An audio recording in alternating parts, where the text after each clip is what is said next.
Hey everybody, I'm Paintball Dad. Thanks for tuning into my channel. Today I want to do a little bit of brainstorming. How do we stop sandbagging? Now, for those of you wondering what sandbagging is a problem that happens in tournament paintball. It's when a team or player of a much higher caliber tries to play in a lower skilled tournament to basically stomp on everybody. So let's put this into a more mainstream context so you can understand what I'm saying. Imagine if your favorite pro team from a mainstream sport, like the New England Patriots or the New York Yankees, or whoever it is that you like. Imagine if they were allowed to compete against your local teams or even your little league teams. Nobody wants to see that. It's completely unfair. Unless you want to maybe go see it or record it for a comedic value, then sure. Now, sandbagging has been a problem in paintball for a very long time. I don't know if it's been a problem since the dawn of paintball, but it's definitely something that I've always heard about since I've been playing paintball, and I've been playing paintball for 19 years. Now, throughout the course of competitive paintball's history, there's been some attempts to try and stop this. One of the best systems that we have right now is the PBLI system, which is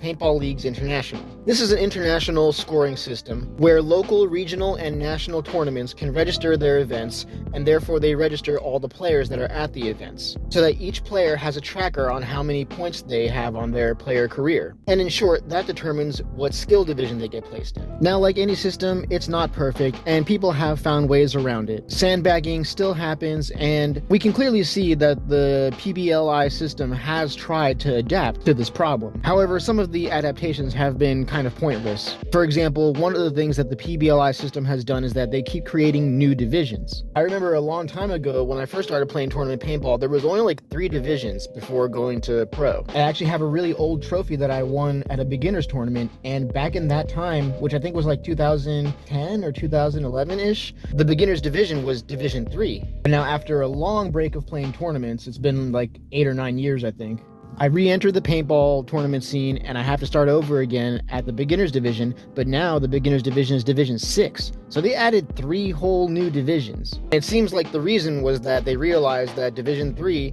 still had a lot of sandbaggers in it. But you still hear about sandbagging happening all the time.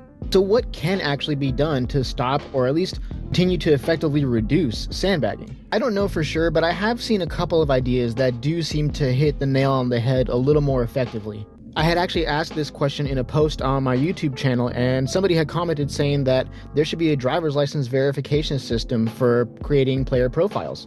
Now, it's been a super long time since I've created my profile, but I did actually click on the button to create a new profile, and yeah, I saw that there was no request for any kind of official verification. It's basically just kind of like an honor system. You can put in whatever name, age, and location that you want, and then you just click the create account button. Now, again, I still don't think this is a perfect solution, but it would definitely reduce sandbagging, I think. Another great solution would be if tournaments actually restricted their divisional players to the exact division that they are ranked in. Now, that might sound like a no-brainer, but the honest truth is that right now, that's not the way that most tournaments are set up.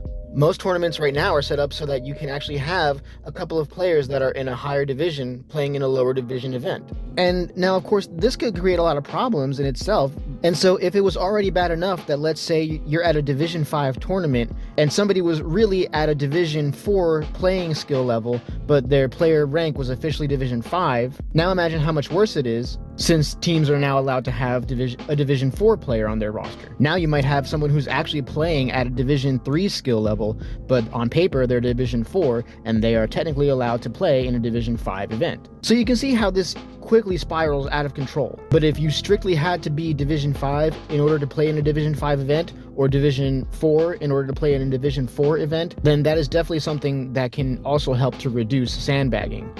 And especially at the lower divisions, like the beginner divisions, Division 6 and Division 5, I think that is a simple solution, and it would greatly improve the experience of these beginners events. And by the way, if you want to have the best competitive edge against sandbaggers, then I suggest you go to lonepaintball.com, take a look at their Overcore barrel kit. It's the best barrel kit that I've ever used. It's now become my new tournament barrel kit. You can check out my testing videos in my video library, and if you use the code PBDAD10 at checkout, you'll get a 10% discount. But those are just a couple of quick solutions that I have seen. Let me know what you guys have seen, or any ideas that you've come up with that can help to reduce or completely stop sandbagging.